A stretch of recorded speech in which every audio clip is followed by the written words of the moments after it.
প্রাক্তন মন্ত্রী উদয়ন গুহকে রাজ্য পুলিশ, কোচবিহার জেলা পুলিশ গ্রেফতার করেছে ফুলবাগান, কলকাতার ফুলবাগান থেকে।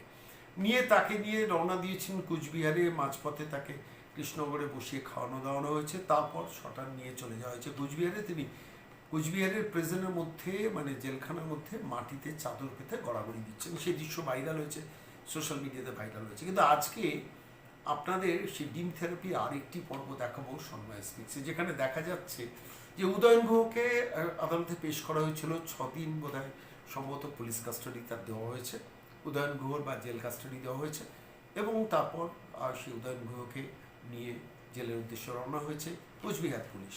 ডাকাবুকো উত্তরবঙ্গ উন্নয়ন মন্ত্রী, তিনি এখন মানে জেলের গড়াদের ভিতরে মাটিতে শুয়ে গড়াগড়ি খাচ্ছেন।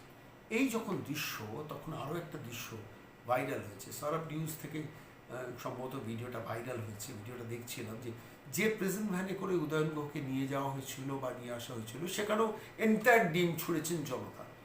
এবং তার রেজাল্ট হচ্ছে শেষ পর্যন্ত সেই প্রেজেন্ট ভ্যানকে অভিযুক্তকে নামিয়ে, অর্থাৎ উদয়ন গুহ প্রাক্তন উত্তরবঙ্গ উন্নয়ন মন্ত্রী, তাকে নামানোর পর তারপর সেই প্রিজন ভ্যানকে ওয়াশ করা হচ্ছে, ধোয়া হচ্ছে। অর্থাৎ ডিমের এফেক্ট প্রিজন ভ্যানে। ভারি ইন্টারেস্টিং ভিডিও।